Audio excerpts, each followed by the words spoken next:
Pull your microphone so it's close. I'll do mine like you have, and then I'll shut my face and look first. I think. I want to make the picture. I've only just figured out how to do this with my Yeti. I turn the gain right down, put it close so it doesn't pick up all my twitching and shit. The first podcast I did with Andy a couple of weeks ago was just awful, and then they got gradually better. I have done a podcast recently with two of my other friends, and we've had to try and do 2 microphones between 3 of us, and it's been a challenge. So the gains on these are actually up fairly well. I think the easiest thing for the moment is if you see on there that it's going too high, move the microphone a little bit further away. But I think overall, this looks okay. I'll fix all of that. It's leveling out. Oh, are we starting? I think we started, haven't we? Just start. Yeah. This is weird podcasting in the same room. Do you know, this is the dream. This is what I've wanted. So, after everything that I've been through for the last little while, I have something that I've never told Emily, and she'll laugh at me. She won't. But I wanted to write a book about it. Okay. And I can't write a book about it. I can't fucking write. I'm dyslexic as fuck. But I'm very eloquent, and I can actually write really well. Voice recognition, mate. Yeah, I know. There's all that sort of stuff. Proper champion voice recognition. But I want a podcast, and I've approached.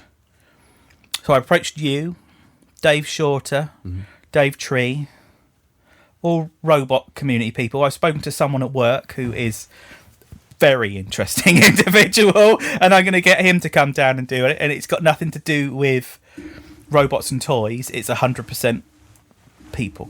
Yes. So, because you find some of the most interesting people in the robot community anyway. And I think definitely a cross section. Not necessarily the ones that would want to talk about stuff, but I think the cross section that you found is quite a thing.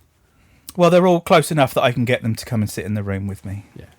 And I will do online ones because I'm absolutely certain. I wish I hadn't said that. What's that? I'm fairly sure that if I were to say I'm going to do some of these, there would be a half decent list of people that wanted to come and do it. If I were to put on the page, if you would like to do this, then please put your hat in the ring. And I think I would have quite a large stack of hats quite quickly. But what I really want to do is the first couple of them so I can look into someone's eyes, even though the room we're in is dark.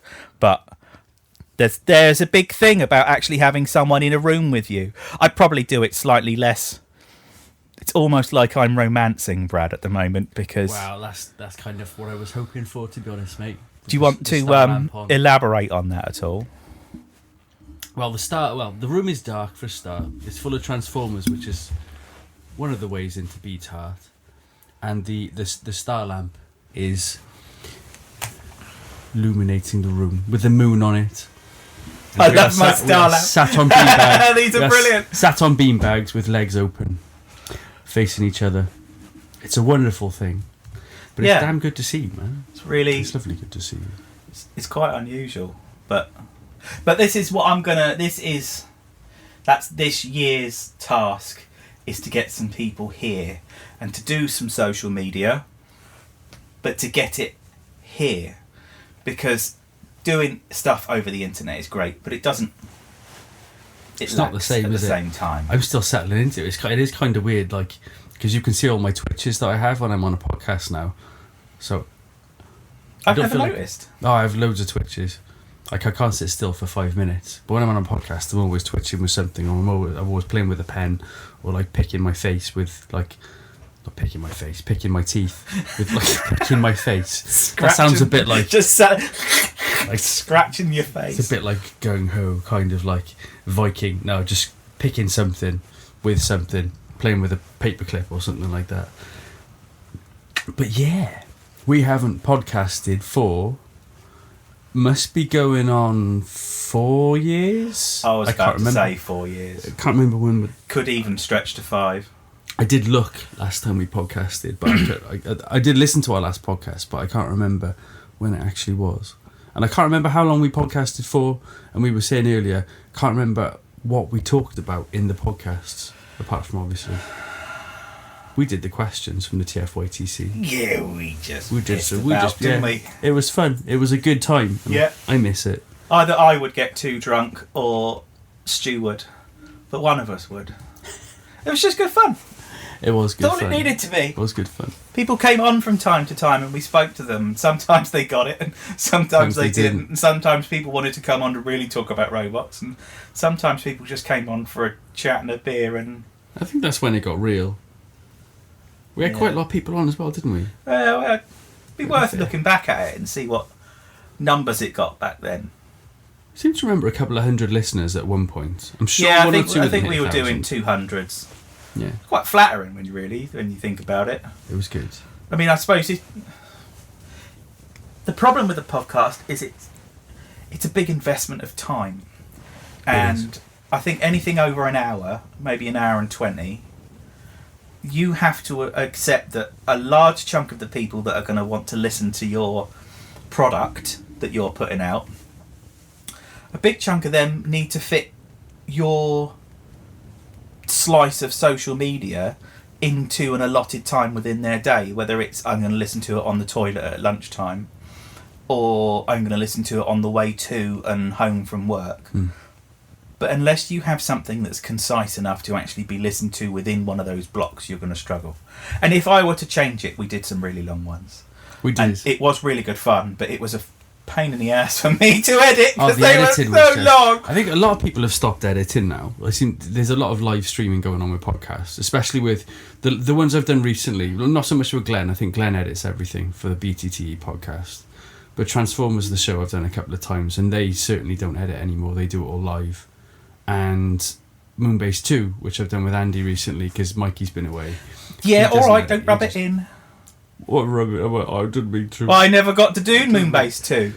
He'd have you on. I know he would, but the point is I got a phone call from Timey once upon a time that said, "What are you doing right now? Whatever you're doing now, put it down." And I wasn't there. I wasn't at home. I wasn't able to do it. And he just sent me a message going, "That was your last opportunity to get on the Moonbase 2 podcast." Brutal. And I used to I haven't listened in a long time, if I'm honest, and that's not anything about whether it's good or bad, or just life got difficult and there's only so much time, and that's one of the, and when you get out of a habit, it's difficult to get back into listening to that sort of stuff. I think sometimes it can be quite difficult to make Transformers interesting as well. Like once you pass the news,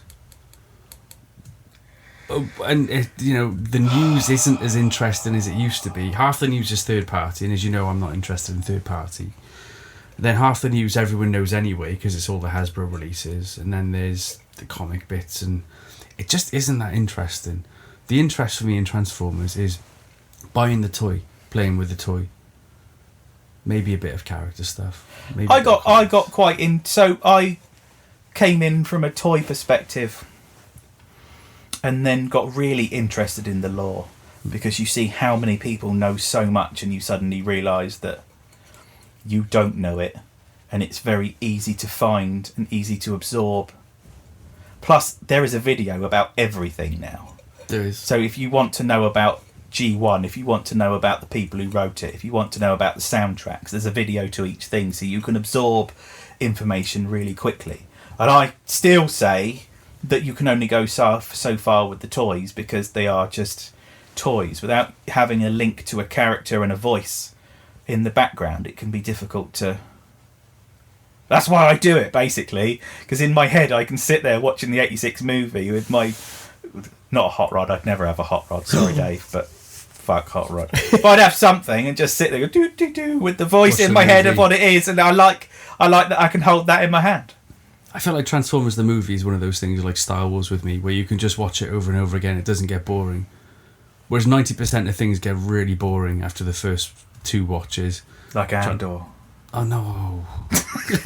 You knew I was going to react like that. I haven't watched Andor a second time actually, but I can't wait to watch it a second time. I watched all the Obi-Wans a second time, and I know it's crap, but I still love it because it's Obi-Wan Kenobi. It's not just Obi-Wan Kenobi, it's actual fucking Obi-Wan Kenobi. I completely agree with you on that. He was born to play, And ironically, in 20 years' time, he will be born to play old Ben again. Do you think he'll come back round? Yeah, I think. Do you think there's going to be a reboot of Star Wars? Because there's too many things where people are like, this person looks like Millie Bobby Brown is Princess Leia, and then like they're talking about Sebastian Stan. He's a bit older, isn't he? For Luke, and it's like, do you think they will reboot the entire Star Wars from Episode 4, the original trilogy reboot? Yes, but I don't think they should. I don't think they should either. And the reason for that is there are too many stories to be told in an entire universe. Think of all the stories on Earth. Think of Peppa Pig. How many stories are there about Peppa Pig, who is just one character out of one cartoon on one planet? There are so many stories we could tell, yet over and over and over again, we're back to G1, we're back to original Star Wars with Luke Skywalker going in stuff, and I get more excited for seeing Red 5 than I do actual Luke Skywalker anymore. When you saw an X-Wing pull up to that's proper fandom. That's loving something. I don't like it. People like stuff. I don't like it. I love it with everything that I am. Even though I don't like bits of it, but really like other bits. I fucking love it. I think it's important to look at the bits you like rather than complain about the bits you don't, isn't it? Because I think the world... No, that's not what the internet's for, Brad. I think that's what the internet forgets. We've talked about this before, haven't we? That, like, why can't you just sit back and enjoy the bits you like? I think Episode 9 is a piece of tosh, but that doesn't mean there's bits of it I don't absolutely love. We're going to watch that later. Should we watch Episode 9? The Rise of Skywalker B. I can only quote tomorrow's... Oh, we got to talk about that in a minute. I can only quote tomorrow's host, Mr. David Tree, who, after... He's so easy to wind up because he's so fucking nerdy. But every time after an episode of Endor, I just send him a message, and he comes back at me with absolute unbridled vitriol at my opinion of it, because he doesn't just love it, he sees that as the future of Star Wars. So when I phone him up and say to him, it's just boring, nothing happens, Dave gets really upset. I mean, like, he deals with it all tongue-in-cheek, and he's smiling because it's nice to have that banter with your friend. But at the same time, I don't like it, and he thinks it's the best thing ever, and it just pisses him off. I think I can see I can see why people don't like it. But personally, I it's a given I love it because it's Star Wars, but I can see both sides of it. Like Episode 8, I love Episode 8, but then I can see why people don't like it. But I think I'm more on the Dave Tree side of things, where it's Star Wars, I'm gonna love it anyway. No, that's not Dave's attitude at all. He doesn't say it's Star Wars, gotta love it anyway. He despises Obi-Wan. He fucking hates it. Yeah, he can't stand it. Oh, it's an absolute... He hates it. It makes him really annoyed because it's lazy. It's lazily written. There's so much in there. I mean, you think that of the investment in Dave's entire life, and then Obi-Wan is what you get, which is just a bit vague and just has, like, Darth Vader in that isn't the Darth Vader that I was expecting. I think that the Darth Vader in Obi-Wan should have been Darth Vader from... What's the game with Starkiller? Oh, it was Force Unleashed. Yes, give us that. Give us that Darth Vader. Give us exactly what they've just done, but with that level of anger. But you can't because it's Disney. That's true. What does he think of Boba Fett then? Well, that's a joke, isn't it? I think I love Boba Fett. No, but that's the difference between me and you, because we can laugh at it for what it is. Yeah, it was a bit silly, and it was silly, but it was fun. Yeah. Oh, I liked it. Yeah. I liked having a baby Rancor. I liked that. What's her face had guts in her stomach and it was half robot. Half Fennec. Yeah. I like. Yeah, but I also, I who loves everything, and that's probably the most self-deprecating thing I can say about Star Wars, because I do happen to love everything, and I know I'm shallow, but I just don't care. Such stupid people are happier. That's just simple. But I sat there and watched those 3 brightly covered hover bikes go through, and I'm embarrassed. It was such a slow chase. I'm embarrassed. It was I'm embarrassed by that whole scene, that whole episode. It was ridiculous. Yeah, because there's no coming back from it. But no one else gives a shit enough that people outside of the scene didn't come up to me going, "You're shit for being a Star Wars fan. Did you see that rubbish?" No one's ever going to do that. No. They like Star Wars or they don't like Star Wars. Yeah. It can be a bit crap and billions of people will still watch it. But there's only that 5% of the community that wants to explore it in that level of detail. Yeah. That you get people like me. I think, and even worse, people like Dave, because he's the opposite of me and he wants real content. I just want lightsabers. Yeah, I think I approach it from and I've said this before, I approach it from the fact that being born in 1983 when Jedi came out, and then not being, I suppose, older. I saw it when I was 4, so that would have been 87. There was no merch. There was just nothing. No. There was no media. There was no merch. Empire Strikes Back was on TV every Christmas, and that was pretty much it. The videos were in the video shop, but then the video rental shop. Sorry, but then that's all I got. And like, as soon as more started coming out, I was just like, put it in me. Even fucking Jar Jar. See, don't forget that I was 6 in 1980, so we're in a slightly different position because Star Wars toys in the late 70s, early 80s were amazing, and still are amazing and huge and beautiful. I've got a vintage Falcon actually that my nan picked up at a car boot sale. The speaker up there. Oh yeah. Except that's the one that I painted. That's the Force, not the Power Force 2, or is it an original? No, that's an original. Is that an original? Yeah, I actually properly bastardised the 1977 shit. Well, that's not worth anything. No, it's only ones that have got all the bits that are worth anything. Mine's like cracked. It's missing loads of pieces, but it's the one I had as a kid. So I bought a cockpit for it, jammed it on. I bought like the glass for the top, and I bought like a couple of other bits for it, but it's the one I had as a kid, and it was just something my nan found at a car boot. Now it sits under the coffee table in the living room. There's a glass coffee table. Yeah. It's, and I think if the house were to catch fire, I'd probably save that, because I'd save my X-wing. Your X-wing's beautiful. I put a lot of work into that.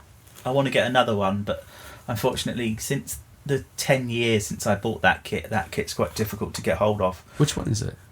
It's it's not a 144. It's a snap tight kit. It's made for children to just snap together and play with. It's not a super detailed one. It just is now. It's super detailed now, I was going to say. That's lovely, like. But yeah, Star Wars. It's definitely a thing. I want less of it. I want less of it in the same way as I want less toys in a wave for Transformers at the moment.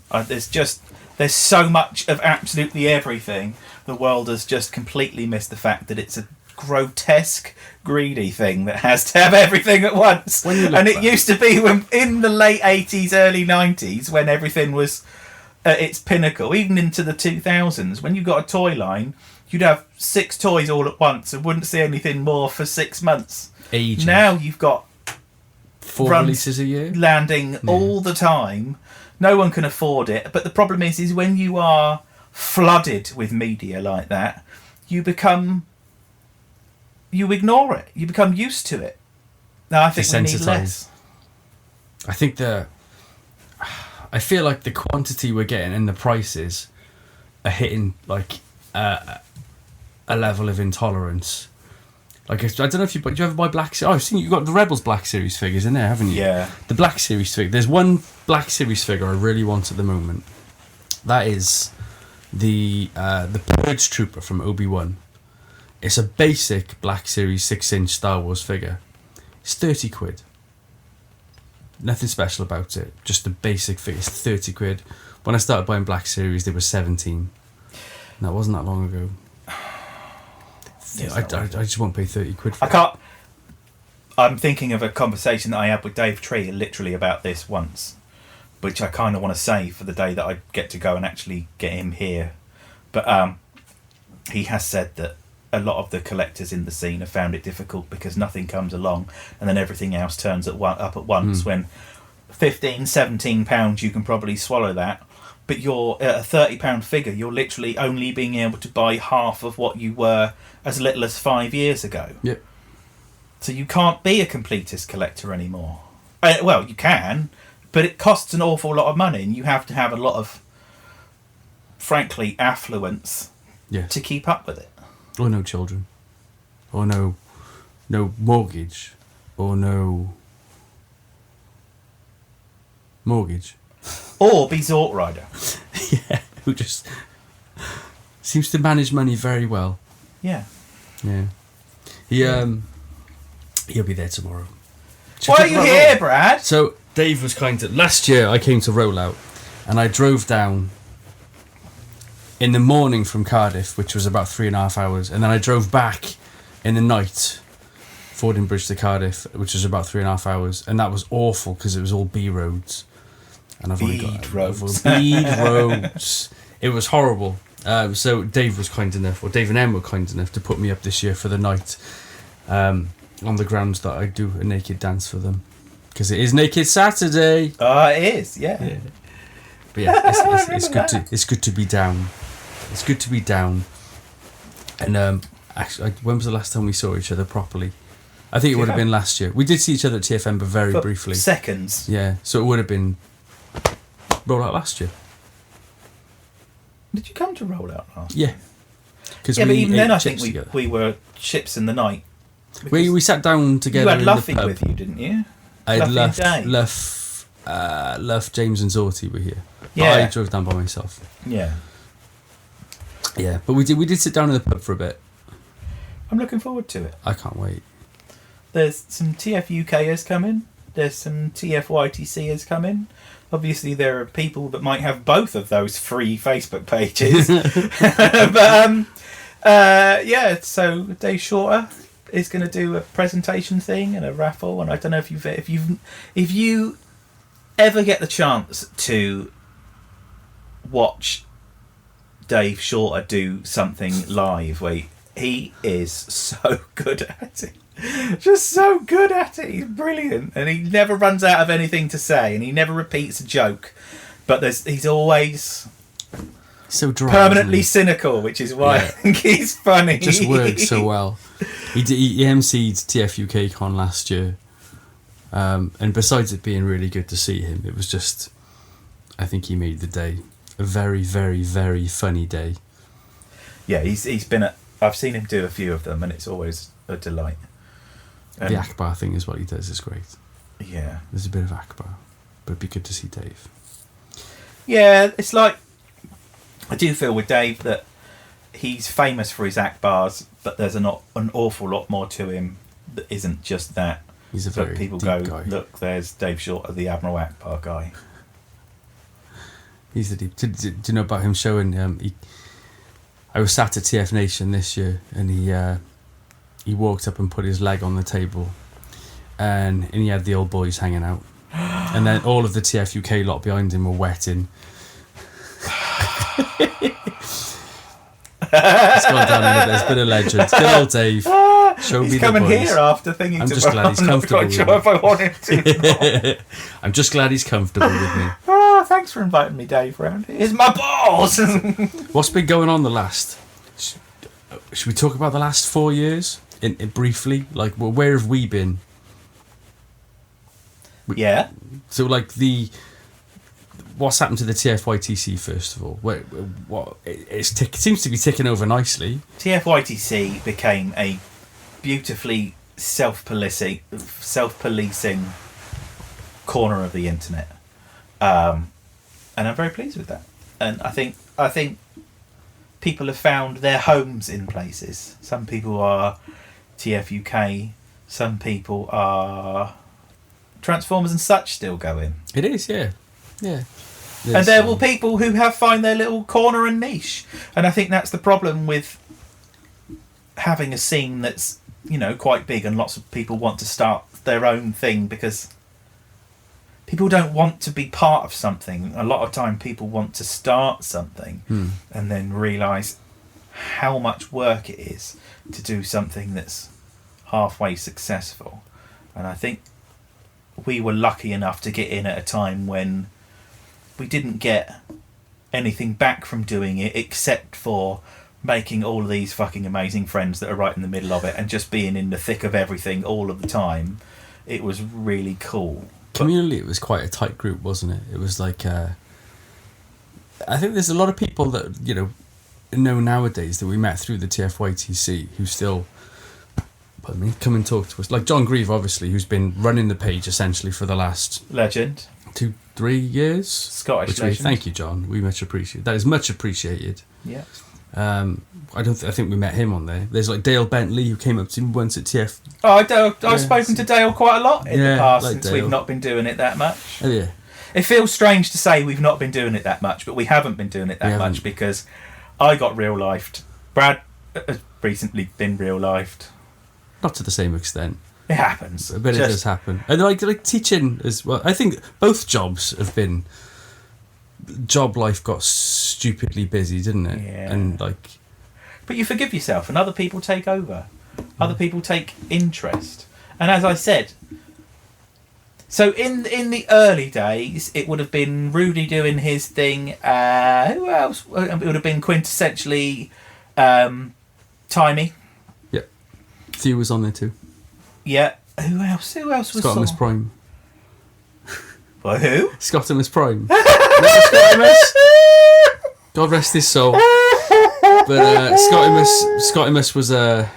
There was the whole Scottimus Prime. I don't know. It wasn't just an incident isolated to us, but it was groups wide that happened, wasn't it? With Scottimus Prime.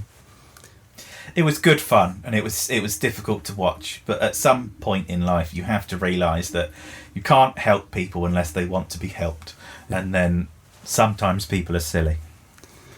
And it was I think he liked us in the end, though. And it was that'll just be a beautiful little landmark in our history. I think the page has done really well, and I think I would really like to press it again in the new year, but I don't know what to do with it. I don't think you can be absolutely bang into anything without it being Transformers. I don't think you can be that into anything for that long and not lose interest for a while. I think you're cyclical. Yeah. I think you're a bit like me in the sense of you run around, you kind of circulate your interests. Yeah. So like I'll be like Gundam 1 minute, Transformers the next minute, games the next minute. Then but as well as that for you, you've got skateboards and BMXs and stuff like that. There's going outside and doing things as well. Yeah. And I, after being proper balls deep into Transformers for 7 or 8 years, just other things. I got the car. I fell in love with the car. The car was the cleanest car on earth. It was the cleanest for car. A long time. You started cleaning cars for a while as well, didn't you? Yeah, well, during lockdown, because I couldn't, as a decorator, I couldn't go inside people's houses when you got a lockdown, but they were quite legally, they could come and drop it off in my drive and I would wash it for them. You didn't just wash it? No, I made them look really nice. You sheened them. But I will always be slightly disappointed that at the point where I said to myself, is this something that I really want to do? Do I really want to forge ahead making my own business? Or do I want to go back to doing what I was doing before because it's easy? Yeah. I went back to what I was doing before. I believe that I still live in this house because I made that decision.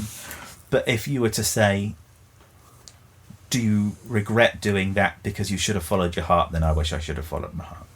Can you do both? No. Takes too much time. Yeah, I can guess that. I can gather that. I'm moving the microphone, sorry if it makes a noise. It does take a lot of time. Tomorrow is Roll Out Roll Call, run by All Cool Stuff, Mr. David Tree and Associates. And I'm quite looking forward to it because there are plenty of people coming down. I hope it works. I hope it's busy and beautiful, and I hope I see Dave rushed off his feet and panicked. I will definitely see Dave rushed off his feet and panicked. But let's hope it for the reasons that I was just saying. I hope it's a success, because there's too... I don't want to go on about it anymore, because I'm kind of sick of the sound of my own voice, because I talk about it a lot, and I talk about it on an open forum as well. But there's just... The country's too big. There's too much space not to have more than one meeting. I agree. You come 3 miles. Dave Shorter's going to come about, not 3 miles, 3 hours. 3 hour drive. Dave Shorter's going to do the best part of 2 hours tomorrow. I think Zorty as well. You can go and do your Zorty's coming from another end of the planet. And hopefully there'll be quite a few. You can do it. But it will be nice. Maybe to go and round up all those people that we know really well and just say, look, I'll meet you all in the pub at 1 o'clock, and at 1 o'clock we'll actually just get core group together and just go and shoot the shit for a bit. Have a sit. Have a cheesy chips. It'd be nice. I think there needs to be more meets like this. I mean, I know there are more meets like this coming up. Like TFUK Con is obviously on. TF Nation have got their in-betweeny meetups as well. Well, I've got to go to TFUK Con because me and Dave Shorter are going to handle the TFUK open door thing. Yes. He asked if I wanted to come and help him do it. So I'll be at that. I'm booked in. Wicked. I'm not booked in. We're not booked in, but it was obviously, really good. I don't know what I can and can't say. Some stuff happened, and I wasn't sure of our diary. But I don't see any reason why I can't go. It was good. Last year was top, actually, because we got everything back, but more of it. So we got Rollout Roll Call in November, which was great. It was nice. It was tight, and it was just good to see people again, because that was the first one. Yeah, that was the first one for a long time. When we all went to the pub afterwards. Yeah. It was the first one. I wore first my time. Optimus Prime zip-up hood with the hat that made me into Optimus Prime. Fucking I proudly wore the shit out of that. That was... that would never fit me now. It'd just be nice. Even if there's like 5 or 6 people there tomorrow, it's just nice to see people. It's just nice to see people. And I think I said in my TF Nation video this year that it felt like 5 minutes since you've been in the hotel. The hotel was just intuition, you know. There you go, there, check in, whatever, and the hall's there. But the people, once you saw the people, it was like, now it feels like it's been 3 years since we've been here. A lot of Definitely shit. felt like it had been 3 years. Yeah. And the same thing I think for Rollout last year was Crumbs. We're finally back together. Did we have masks on last year at Rollout? Yeah. We did, didn't we? Yeah. Yeah. I saw some photos from it. I think it's not far off the year anniversary of when that was. That was a while ago. It was. I think was it started December 3rd? I'm sure, yeah, it was start of December. Because I remember December had broken. Because it was darker. Because the drive home was dark. But yeah. And then there was like TFUK Con, which would be lovely to see you at. That was like a nice... I didn't know what to expect from that. Didn't know how busy it was going to be. I'm quite nervous because it's going to be a very different crowd for me. It's very, very nice. It was lovely. And is it still silly? It was pretty silly. Because it was like what I'm going up for both nights actually this year. I'm going up on the Friday because I enjoyed the Saturday night so much last year, and it felt very quick, very rushed, and it's not far to drive either. It's like just less than here. I don't fit in quite so much with the more serious Transformers collector. No, I like the ones that take their toys and go, "Meow!" It's the best. Because that's who I am. I've got this just stupid laugh for a start that I can't. It's a staple, though. Yeah, I can't. It's a staple. Don't want to be. That's the. I think there's definitely like everyone likes a bit of silliness at TFUK Con. Everyone definitely does. So, I'm asking this I'm putting you on the spot here. Is this the beginning of us doing a podcast again? I'd like to think so. I definitely like to think so. Should we make it official? Shall we say this is the start of us doing a podcast again? Well, there have been enough conversations between the two of us that something at some point is going to happen. I think it should. And I overpromised an awful lot of stuff. I'm going to be serious for a minute. I'm very sorry. Everyone knows who I am and what happened. So I've overpromised because I kept myself very busy for a little while. And I spoke to loads and loads of people and made loads and loads of really good ideas that are actually really good ideas. And I can't not do them. But I have to prioritise one really good idea over another really good idea. And I've already overpromised myself because I'm already starting another podcast, which is just me and some mates talking about everything and anything, because the three of us are decorators and we've just done silly things in the past and we're all idiots. But wanting to get this back up and going again has been something that has been on the radar for a long time. And I am at a transitional phase. So, yeah. Let's do it. I think all the podcasts that I've done recently has kind of made me miss what we used to do anyway. Because we used to do it over Skype, and apparently Skype is for old people. Oh God! And there, which you'll know all about because you're a teacher, and you will have you will have beamed lessons to children and Microsoft Teams and all that kind of. Well, that's not any good either. But apparently it's Discord now. I think Andy uses Discord and StreamYard and all this kind of. But we've talked about doing it live, and I was okay with live. You're not keen on live. So we can go around, we can kind of work. I'm happy with whatever we do. I like the idea of doing it live, but I don't like the idea of doing it a lot live. Yeah. Just because I've spent too many hours editing bits out of podcasts when someone's had a bit too much to drink or got a bit lively. No names mentioned. And you can't do that with live stuff. I want someone to be able to press pause on it and come back to it later on. Yeah. And if we do it in a live thing, then it's on video. And I just have opinions about video stuff because I listen to so much music and so many podcasts, not because I have to concentrate while I'm doing. And I love audio. Yeah. My computer, which I can Brad could explain, but I adore audio. I've got two 8-inch monitors with a 10-inch sub set up as a proper little studio with, I've actually measured it so the spot where the speakers meet is exactly 1/3 of the way into the room, so the sound waves hit the back and come back. Loads of stuff. I love audio, and I'm audio based. I will happily try other ones. Maybe if we did like 1 in 3 or something like that, and we can see. We can just see where it goes, can't we? We'll see what happens. So it'll be guests. It'll be stuff to talk about. It will definitely bring him back Saturday Night Fever because Let's do Saturday Night Fever again. What was Saturday Night Fever, just for anyone who doesn't know? Oh, okay. So I am a big fan of light piping on Transformers. I love it.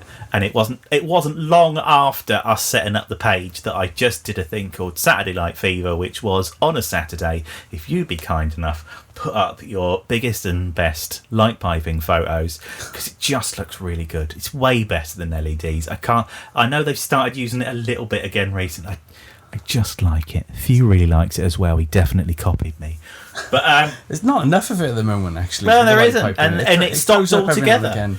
And Bobby Skullface is very much a proponent of not ever having light piping again because he likes the eyes being painted in shiny metal. And I'm like, no, I really like jam it in a window, get the light. This price point thing, isn't it? If you're buying a £22 toy, you can go with some light pipe, and if you're buying a £60 toy, maybe you want something that's a bit more mature. But I miss it. It's just the best. Just like toys that look pretty when there's light on them. Or in them. More or less. Just like toys. Just want toys. I don't want the lights to turn themselves off either. I want to reserve the right to be able to just leave them on and run the batteries out because you got pissed and fell asleep and the next morning they've gone all dim. But I want to be able to decide to do that. It's a different world with the price, isn't it, though? Like, I remember complaining about deluxes going up to 13 quid. 10 it's years an expensive later. world. 12 years, 13 years later. Yeah. But it's okay. It's not okay. I'm paying $1.95 for diesel. That's not okay. No. It was $1.99 on the motorway today. Yeah, it's bad. It's bad. No. Favourite purchase that you've got in the last 3 years? Oh, in the last 3 years. My favourite purchase. Maybe a favourite 5 or something like that. But poignant things that you like. I think I can't go wrong with Studio Series Hot Rod. Very, very good. Is just I was when I found out that the chest cheated, I was a bit like, all these years now I got a cheat. I didn't even notice. Didn't even know, because as soon as I got that in hand, it was like, fuck. It was outstanding. What else have I bought in the last 5 years? I think I want to say Studio Series Grimlock. I'm not a massive Dinobot fan because they're all, you're going to hate me for saying this, they're all the same. Yeah, they are. They all transform the same since G1. Yeah. And I know what I'm getting to. I really like that. Yeah. But I mean, Studio Series Grimlock was just like, this does it the same the best. Those Gigasaurs still transform in the same way. Oh, that was beautiful. I've never held anything like that. That was just beautiful. I've got to say Velocitron Override, because I never thought that thing would be released, and it came out of nowhere. And I love it, and I've written a rap about it, and that will be coming out in the next couple of weeks. Very pleased for that toy coming to fruition. Oh, just as soon as I saw it, that was a wonderful thing. I think the new Seekers, I'll just go with them for my final entry. I've only got Starscream. I don't even know if he's from the most recent set. I'm sure there's another one since then. There was Coronation Starscream, which is essentially the same thing. But I know Nick Snowden had some for sale the other day, and I was quite surprised about the size of the jet modes. They were really big. They're big, but they're nice. I got bought Starscream, and I kind of, when I saw them, I kind of decided I'm not doing this again. I'll just keep the deluxes. But someone bought me Starscream. Katie bought me Starscream, and then as soon as I opened it, I was like, all right, I'm in. Let's put the money down. And luckily, all the way through, I managed to get the pre-orders in on Amazon for Dirge and Ramjet and Thundercracker and Skywalk from somewhere, and spent a stupid amount of money on a Thrust. But I'm glad I did, because I'd be sat there wanting them if I hadn't got them. I haven't bought an awful lot in the last 3 years, but without a shadow of a doubt, the one thing that I've bought that's head and shoulders above absolutely everything is my 3.0 movie Optimus. Oh, is that the one in the cabinet? Yeah. But I would say the one in the cabinet, there's lots of Optimus. There's 2 3.0s, because I've got the one from the Bumblebee movie, and I've got the 07 movie Prime, and both of them are... I don't care if I never buy another transforming toy again. I've seen some mad opinions recently. Someone who got absolutely infuriated by the fact that if it doesn't transform, it's not a transformer. And I'm like, I'm 48 years old. You can't tell me how to think. I'm going to buy the one that I like. Okay, get stuffed. And that 3, I don't care if I never buy a transforming toy again. Because even the really nice, big Decepticon, oversized movie toys, right? I saw your Bone Crusher. Bone Crusher's insane and covered in detail. The size of Blackout, he's just imposing. He's massive. All the Optimuses from that range are amazing. There are no Autobots. I don't have any of the Autobots, and even if I did, I think I'd rather spend the money completing the Decepticons, because while a lot of people say yes, they do look like they're just made of knives, they're very pretty knives. They're more interesting than just a big car. I think that's why Human Alliance never really took off that well. They're just bigger cars. But when you've got like a giant helicopter, and then the other guy is a giant mine clearance machine. Is it based on the Studio Series, the Bone Crusher? No. Is it the original thing? It's an original thing. That is it. That's it. Oh, hang on. It's its own thing. It's its own thing. Oh my goodness. It's not based on anything. It's not an upscale. No. It's brand spanking new. And it was out once. Dream Factory. Is it Dream Factory? Yeah, because they did Megatron prior to that. And the Megatron was just tiny. They fucked up on that Megatron. But I just love them. I'd never seen it before I walked in. I've never seen the Bone Crusher or Starscream before I walked in your living room. And it was a bit like, God. But I'm never going to make them into their alt modes. No? I've made them all into their alt mode. That's a lie, actually. Starscream, I got out and just went, that's lovely, and just left it in robot mode. I know what it looks like in plain mode. I don't need it. It's always the sacrifice. I haven't felt it. I don't want to. No? Don't want to. That's fair enough. I'd feel like I needed to there's the Zeta Gundam. Yeah. I built the master grade of the Zeta Gundam. It actually broke and I threw it away, which is a bit heartbreaking. I pre-ordered the new one. But anyways, I built the Zeta Gundam and I was like, I know this is a pain to transform because it transforms into a jet. And it was. It took me an hour and then an hour and a half to get it back. But I was like, I have to tangibly hold it in its jet mode to know what it's like. It was horrible. It was probably the worst thing I've ever transformed because it's a kit. But I had to hold it in its vehicle mode to know that I'd done it, to see what it was like, and then put it back. My last night Megatron has never been a jet plane. I've got lots like that. Have you? Don't need them. I need to. In which case, don't talk to Emily because 2/3 of the ladybots that there is pretty much, bar 2 or 3, every single RC that's ever been made up there, and 90% of them have never been their alt mode. She takes them out of the box, she puts them up there, and she goes, I've got that one now, and then goes to look at what the next one is. And 90% of them really expensive and scary to transform them. Yeah. Especially on RC because the ankles are so flimsy and stuff like that. Oh my god. Yeah, that's the reason why I won't do 6-inch scale. That's why I won't do Star Wars, because I did it today and I know by the time we close the door tomorrow morning to go to the show, they'll all be sat on their backs in the display. Oh, do you know what you mean the Rebels figures? Yeah. Do you know what I do with those? I get there's a little, so I get a little neodymium magnet to fit in the heel. Yeah. And then there's those little discs you can get to go on the back of your smartphone. I stick those to the bottom of their feet, and it holds them up.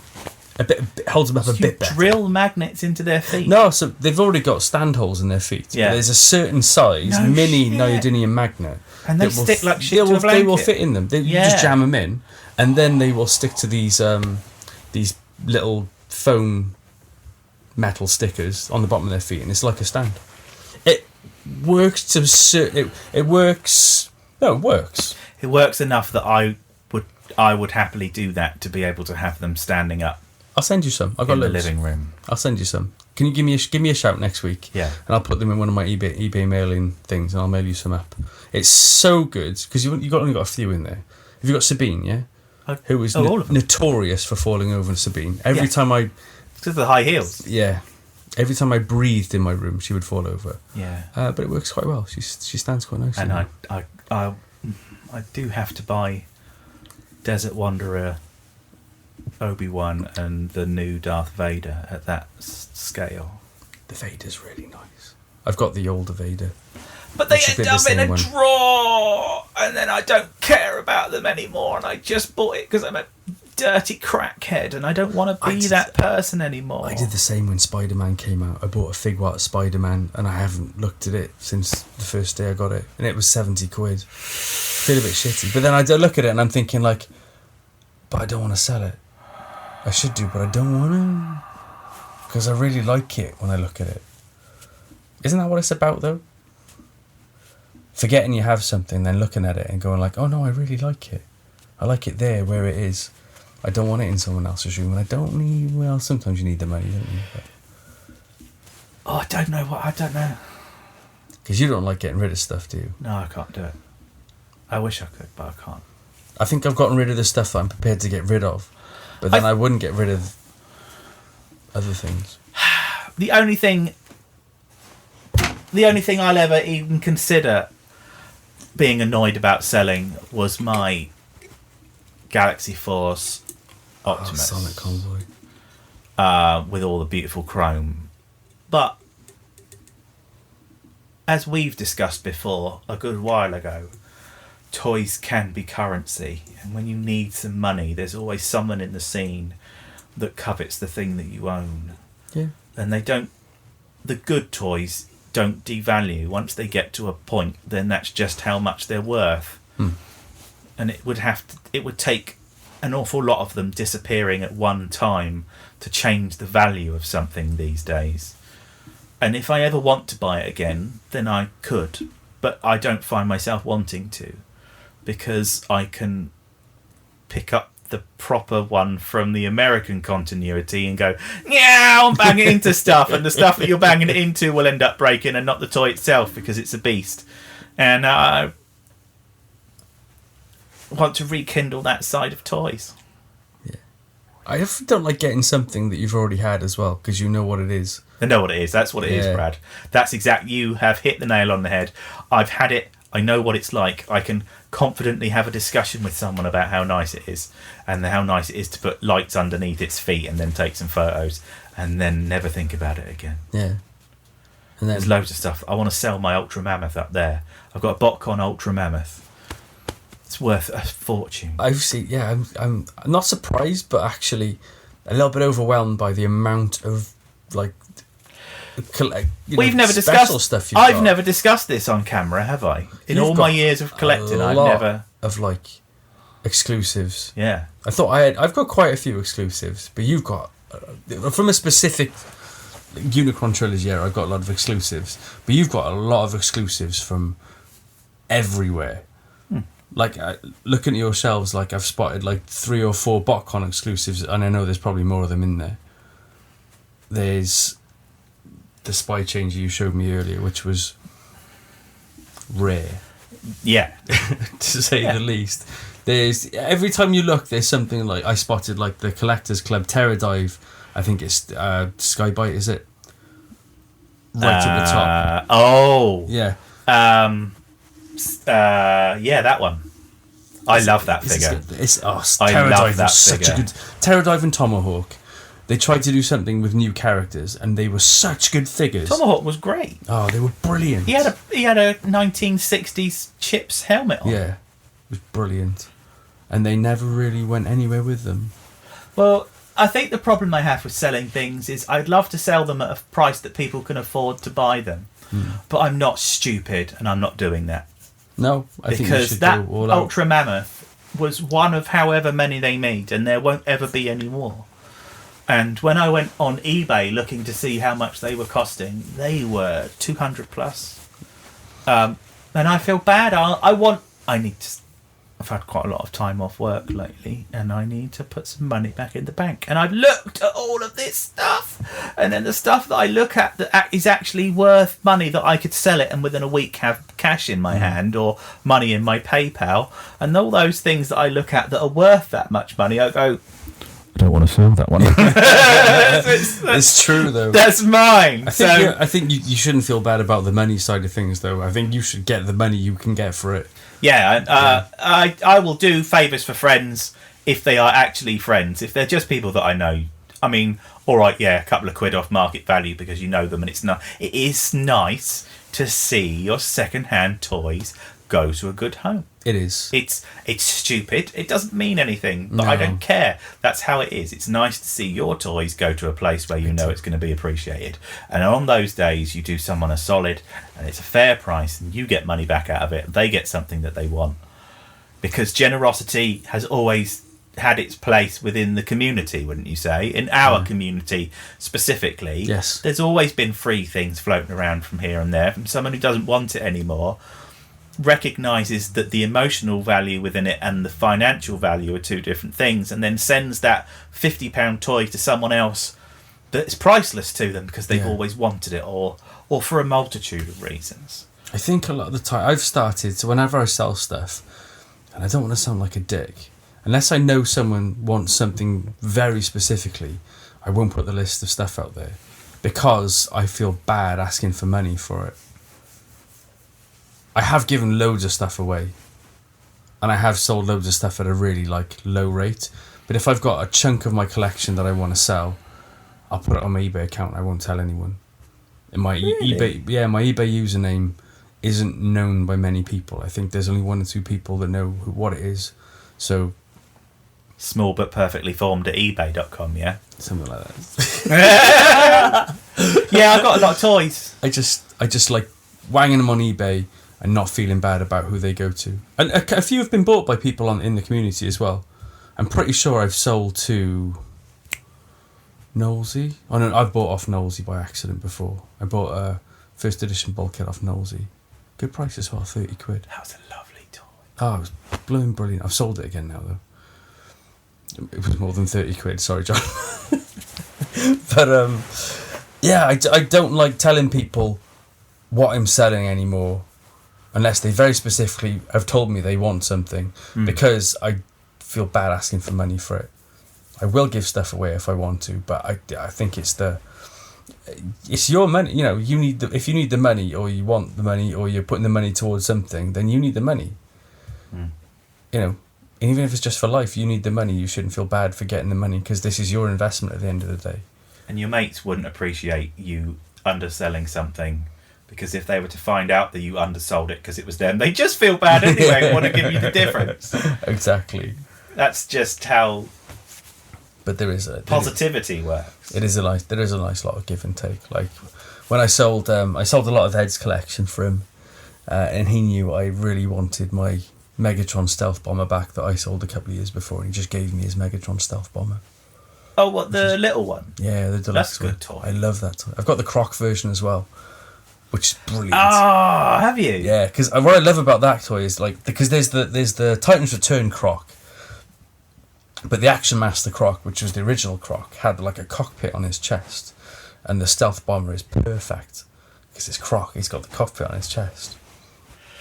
Brilliant.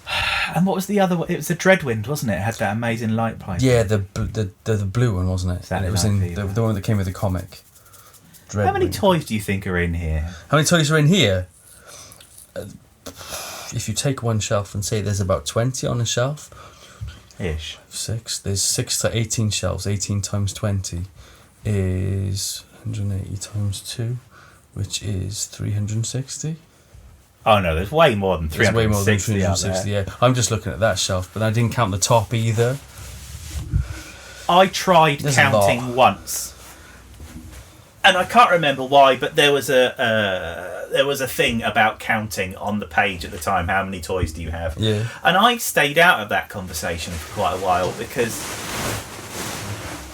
if you have a few toys and you say I've got a few toys, then you're a man with a few toys. Yeah. If you say I got 1,000 Transformers set in my collection, you're a cock. You're a dickhead. It doesn't make you look clever. So we did get to a point where I stopped entering into that conversation, because I did get a bit lost. And if you were to ask me now, I got lost. I got lost with the fortune and fame of being the person who had the first one, or one of the first ones, or the one that everyone wanted. And now I realise that it was just stupid. I think I counted once, and I was up at the height of things, and it was about 600, and I felt horrible afterwards. Nothing good comes of counting your toys. We got to 950. Oh my god. We got to 950. Did you feel horrible afterwards? Oh, we needed to scrub each other. It was fucking horrible. Because it's just the process of counting is horrendous. Well, there was still loads of little ones left afterwards. Sorry, I'm eating leftover pizza. There were so many small ones left that would have counted. You think it's going to be fun as well, no, don't you? It was no fun at all. It's this absolute nightmare. And then you get to the Micromaster connectors. Do they count as 1 or 2? Well, 2 obviously. But it's not fun, so you just got to quantify it with your eyes, haven't you? There's a bollock load of Transformers in here. And they look stunning. 1, 2, 3, 4, 5 Billy bookcases. Then the place where Unicron lives and all the MP bad guys that you haven't really picked up yet. But there's some nice stuff up there. And there's that. Does that Megatron transform? No. It's bloody his eyes light up and his gun lights up. Oh, he's stunning. So when we lost First Litland, I gave that to Emily early as a present. But because I just said, let's open it and enjoy something nice, because we were both sad. Now she says, no, it's mine, you gave it to me, it's mine, because I want to sell it, I think it's useless. And she really likes it. Yeah, it's beautiful. Lots of stuff everywhere. But then if you enjoy your stuff, you enjoy your stuff. I think it's okay to have stuff as long as it's enjoyed.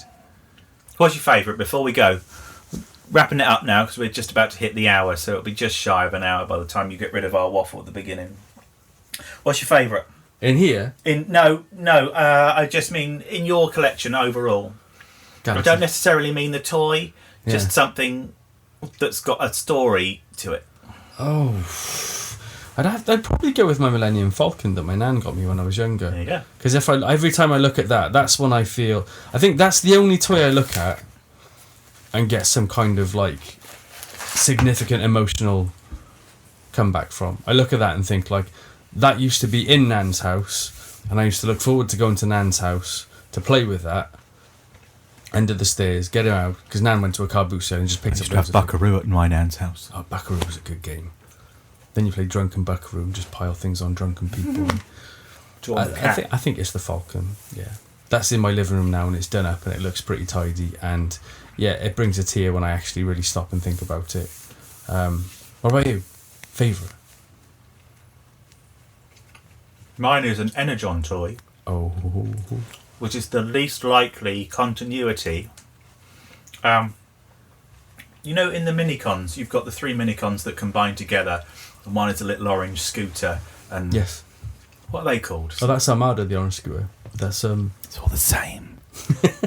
It's all the fucking same. I can't remember what they're called. They in Energon they combine to form a Perceptor, but I know the bike's Highwire, but I don't know what the bike in.